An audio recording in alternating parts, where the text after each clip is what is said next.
Get ready for Turkey's iconic answer to the famous bagel. That is crunchy. The country's secret vegetable dishes. It's always the most simple dishes that are most satisfying. And restaurant-style home cooking like you've never seen before. Boom! That is incredibly delicious.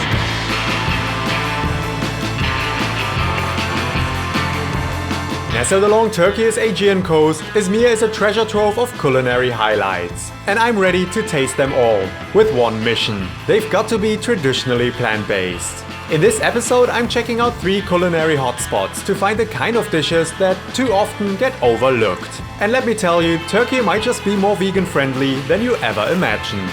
So let's see what that's all about.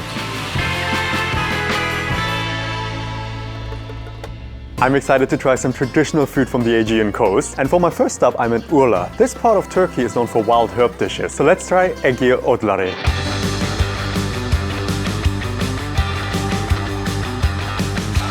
This is Turkish food like you've never seen before. A colorful mix of herbs, vegetables, flowers and much more is turned into vibrant dishes that represent the way locals along the coast have been eating for hundreds of years. At Beğendik Abi, Chef Handan keeps these traditions alive, offering a huge range of dishes that just happen to be plant-based. But before we head into the kitchen, it's time to do some shopping. We're kicking things off here at a local market in Urla, and I'm about to meet our first chef. This is Handan, chef and owner of Urla's poster child restaurant Beğendik Abi. This morning she is taking me to a local market, a culinary wonderland that is a dream come true for chefs and home cooks alike. Here, vegetables like celeriacs with a crown of dark leaves, gherkins that beg to be pickled, and cauliflowers the size of my head are sold next to walnuts, beans in all the different colors, baskets of citrus fruits, and okra like you've never seen before. With Handan taking the lead, we fill the basket with our ingredients for an Aegean feast. Green tomatoes, red peppers, bunches of spinach, beetroots with its leaves, courgettes with their flowers, vibrant green chard, and a pumpkin so big that it needed to be cut with a chainsaw all enter the basket one after each other. But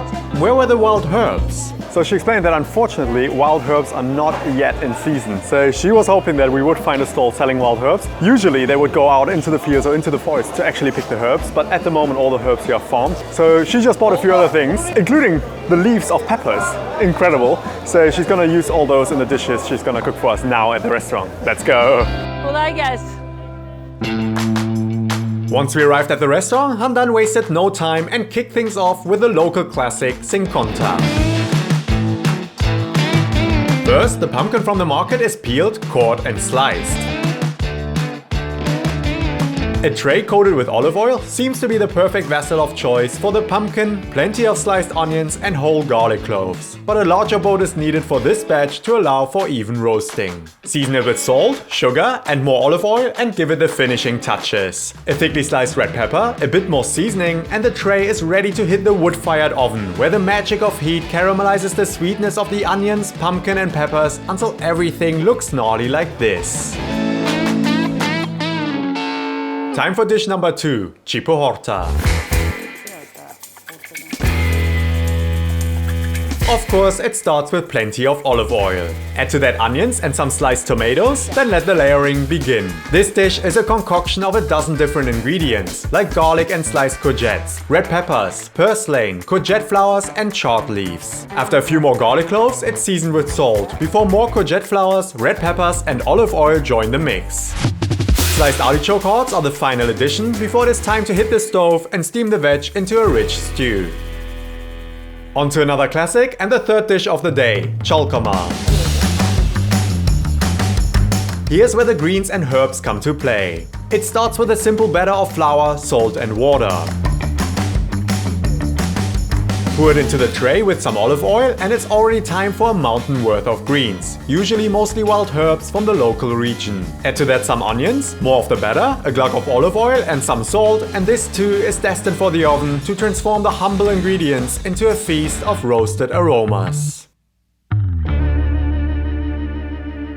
I quickly want to show you this. So we are here in the Lokanta now, which is a traditional restaurant in Turkey. And in a Lokanta like this, you can come in and you have this incredible range of dishes. You can walk to the counter and order from all of these. Also, we don't have a kind of menu. We usually cook, and sometimes, depends on the season, we can add some different things to the daily menu, and you can select from here. With 3 dishes already locked in, the table quickly filled up to become a spread worthy of an Ottoman feast. Stuffed wine leaves, stewed aubergines and artichokes, filled squash blossoms and slow-cooked beans were all part of this traditional Lokanta lunch. Here we are. We've got an incredible range of dishes on the table. Unbelievable. There's a plate here in front of me, but I actually won't need that because I'm just gonna go through it dish by dish. But how fun is it that you can go to the counter and then you can choose from all those dishes, and a lot of them happen to be plant-based. I'm excited to try the dishes that she cooked for us. Let's start with this Sinkonta. I can smell that beautiful sweet onion flavor. As if the onions have melted into the oil. That's what it already smells like. It's always the most simple dishes that are the most satisfying. You really like 3-4 ingredients in here, but because it's cooked in so much olive oil, you get these beautiful charred flavors from that oven, and these onions just melt in your mouth together with that pumpkin, and it just makes a creamy mouthful of wonderfully cooked veg. Delicious. Let's try the next one. Over here, we've got the Çalkama. So this was really greens galore. Intense flavor of greens, wow, that's serious. From the peppers, the pepper or the chilies, she added the leaves, which I've never seen before. It adds a really, almost slightly medicinal pepperminty flavor to this whole dish. The batter doesn't get crispy, obviously. It just keeps together all those greens and almost gives it like a frittata kind of vibe. And because of the oven, again, you get this really nice char on top. Look at that. So you've got the onion and those greens. Wow. Usually a dish like that I know as like sauteed greens on the side, right? You get that plate of greens cooked, olive oil, wonderful. But this is a different way of cooking them. And I can imagine that this changes with the seasons. So whatever herbs or greens they get, and you always have a dish that tastes completely different throughout the year. Oh, the more I eat that, the better it becomes. And then we've got the third dish she cooked, which is the Çipohorta. Again, loads of greens, but also artichoke, loads of onions, and then peppers, of course. Cereals on the olive oil. And the green tomatoes are in here as well. Super excited to try this one. And the most intense version of stewed greens and veg. The artichoke had a really nice, almost tangy flavor to the dish, but you've got the green tomatoes, add a little bit of umami, but also the sourness of a green tomato. You can really taste that, and it brings the whole dish together. It's so refreshing. Delicious. Look at the bottom of the plate here. When you bite into that, it's so juicy. And just a heads up that a lot of these dishes are actually served cold. So yeah, you go to the counter, you choose them, they're not reheated. The only one here is the kuru fasulye that's reheated. And when it's warm outside, like now, it's 27 degrees Celsius. It's actually quite refreshing. You know, when you leave a dish in the fridge overnight, it actually brings out the flavors more anyway. But it's such a fun experience that you can walk into a place like this, into a Lokanta, and really structure your own dishes by choosing beans and breads and loads of veg. What a fun culture, what a fun way to eat here in Turkey. It's just getting light outside. I'm on my way to the next stop, and that can only mean one thing. I'm visiting a bakery. All over Turkey you'll find bagel-like breads covered in sesame seeds. In Istanbul they're called simit, and here in Izmir they're called gevrek. For some, it's baguettes. For others, it's a slice of sourdough. But for the people of Izmir, the morning bread of choice is gevrek. It's a cultural food phenomenon, and here at the Aegean coast, there's one place that does them like no other. This bakery is a local's favorite, with crowds lining the streets the moment the sun hits the sky, ready to get their daily dose of this Turkish staple. Today, I'm joining the bakers of this Izmir institution to see how they knock out one of the city's most beloved foods. Long before dawn, the stage is lit. It's the baker's hour, a magical moment at night when all else sleeps and when gevrek begins to take shape. It all starts with the dough, a mixture of flour, salt, yeast and water that is churned by machine while being turned by hand. Once it comes together like this, the dough is transferred and covered to let the yeast do its job. From here, it's given its iconic shape. One by one, the firm dough transforms into perfect circles that are then dropped into a hot bath of molasses, a crucial step that allows the sesame seeds to stick while coating the dough for optimal caramelization. A final bit of shaping, and it's time for the gevrek to hit what might be Turkey's longest bread pedal, their mode of transport into the mouth of the blasting beast. Moments later, they re-emerge. The sight of the golden crust, the smell of toasted sesame seeds, the aroma of fresh yeasted bread, and the buzzing sound of the bakery. It's an irresistible spell on all the senses, and it has long worked its charm on the early morning crowd that is now gathering out front. Hungry, eager, ready, just like I am, to finally tuck into Izmir's famous Gevrek. Here we go, and that is the Gevrek ready. Oh, it's pretty intense. First Gevrek I ever tried. That is crunchy and warm. Whoa, so it's got the bagel chewiness and then that toasted sesame flavor kicking in. I had one in Istanbul. It wasn't crunchy at all. It was just like a soft bagel, very chewy. The crunch takes it to the next level. That is incredible. Really good. Wow. We've seen them dunk them into the mixture of molasses and water. You almost expect there to be a bit of sweetness, but it's just to have the sesame seed stick onto the Gevrek. So no sweetness, just a really wonderful bagel-like sort of bread. When it's warm, this is the perfect snack to just have by itself. You don't need anything with it, but also people have it for breakfast. You can have jam with it, you can eat olives alongside it. That's wonderful. So when you walk around town, you'll see a lot of people selling Gevrek or in Istanbul simit on the street. But I think to really experience the full flavor of them, you have to get them warm. So I would recommend find a bakery that makes them, pick up a warm Gevrek and tuck in, because that is sensational. It's so good. I also quickly wanted to show you this. So this is Boyoz, which is actually sold just across the street, and it's made out of filo pastry. It's a really thin dough that's layered, and get a couple of these, completely naturally plant-based. It's almost like a little surprise package. You don't really know what you're gonna get. Only here you can see a little bit of spinach peeking out, but with the other ones, let's find out. I'm gonna try the spinach one first. Okay, that is flaky. You can already see all of those layers of thin filo pastry dough. Let's tuck in, and crunchy on the top as well. You could hear the crunch. That is stuffed. There's a lot of spinach in there. It's very savory. I didn't expect that. Not even the dough. That is delicious. You've got this really well-stuffed center, and then you've got these flaky layers of dough. I expected when you bite into this, it's gonna be mainly dough. But because of the filling, it actually is. It's just really savory and fun to eat. Okay, and then we've got the next one. Oh, this one is lighter. Let's see what's inside here. Hardly weighs anything. That is crunchy. So that's a surprise package. I think this is a plain one. I don't think there's anything in here. Oh, I mean, look at the flakes. That is just thousands of layers. You can see that here, these golden layers turning really, really crunchy on the bottom. You expect to just chew on dough, but it's so light. Because of those layers, so well seasoned, it almost has a little bit of a tangy flavor, as if it's made with sourdough. It's not, but you get that savory tanginess. Wow, so this is the last one. This must be the tahini one. Here we go. Oh yeah, that is heavier again. Whoa, okay. You can see the tahini being sort of folded into those layers. So intense tahini sesame smell. And if that's sweet, I think you can see a little bit of sugar in there. That's actually quite incredible. So it is sweetened, it's sweetened with sugar. You get that tahini, it's woven into those layers. Like when you have any sweet nut butter sort of, almost like that Nutella sort of vibe, but then in sesame form. That is so much fun to eat, and because it's in all these layers, you still have a bit of crunch. All these flakes, slightly greasy, and then that sweet tahini turns it into a wonderful, wonderful treat. Oh, so good. Hey guys, let's take a quick break to talk about something really important. I've got a new haircut. Oh God, maybe we should put that in. All jokes aside, I've got a really important mission to share with you, and it involves this. To most of us, this is just an ordinary glass of water. We use it to brush our teeth, we drink it whenever we want, and we use it to shower whenever we feel like taking a shower. But 1 out of 10 people in the world don't have access to clean water. With your help, that's about to change. I've joined Mr. V's TeamWater, the biggest creator crowdfunding campaign ever. From now on, we're raising $40 million to bring clean water to 2 million people, working directly with local communities. And the best part is, you can be part of TeamWater too. Go to teamwater.org right now and donate. $1 gives somebody clean water for a year. $20 gives them clean water for decades. Let's make history together, side by side with communities across the world. Water connects us all, and everyone deserves clean water.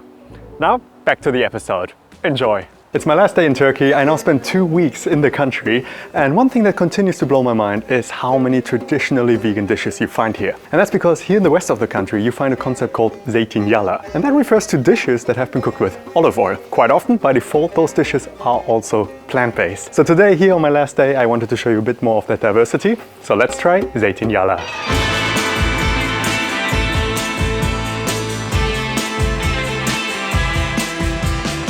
A visit to the Aegean coast would be incomplete without trying the abundance of the so-called olive oil dishes. But the translation hardly does it justice. This is an entire category of Turkish cuisine that turns seasonal produce into a vibrant spread of delicious fare, with olive oil only being the cooking fat of choice. Here at Turkey's Aegean coast, one woman has given these dishes the prime spot they deserve and serves them home-cooked style at her idyllic restaurant just outside of the town of Alaçatı. And today, she's letting me in on her secrets. Biz bugün yeşil domates plaki yapacağız. Bu benim anneannemin tarifidir ve de şu anda tam mevsimi. The star of the show are of course green tomatoes. With a firmer texture and tangy flavor, they are a key ingredient for this dish. Cut them into wedges, then it's time to saute onions, garlic and a fiery amount of two kinds of chilies in, you guessed it, olive oil. Now add the tomatoes and follow with parsley, rice, salt, some water and sugar before letting the ingredients cook into a luscious stew. Şimdi yeşil domates bastı pişiyor ocakta. Bunun altını biraz kısıp bekleyeceğiz iyice pişmesini. Şimdi Arap saçlı balkabağı köftesi.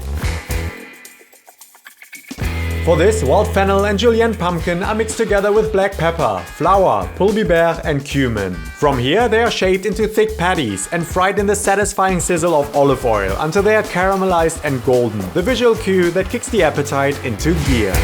Time for the third dish, Mercimek Köftesi. This one starts with sauteed onions that are combined with plenty of tomato paste to give them a deep umami kick. They are then mixed together with cooked lentils and bulgur and flavored with olive oil, black pepper, cumin, salt, parsley and spring onions. Mercimek Köftesi translates to lentil balls and are known for their iconic handmade shape. Then stack them up together with seasonal greens, crunchy veg and plenty of lemon wedges. But if you think 3 dishes makes a feast at Asma Yaprağı, you're in for a surprise. Around lunchtime, the homely kitchen table transforms into a showpiece of traditional and seasonal dishes. There's okra with sour cherries, stuffed courgette flowers, potatoes with stewed greens and hazelnuts, stuffed wine leaves, and many, many more. Now we've got this incredibly colorful table here in front of me. And this is actually how you then choose your meal. This is incredible. So you walk in here and you have this huge range of dishes to choose from. Colorful, flavorful dishes you can choose with your eyes. And then you go out into the garden where it's very peaceful and you have your lunch. So I'm gonna make my selection now and then I'm gonna head into the garden to taste them.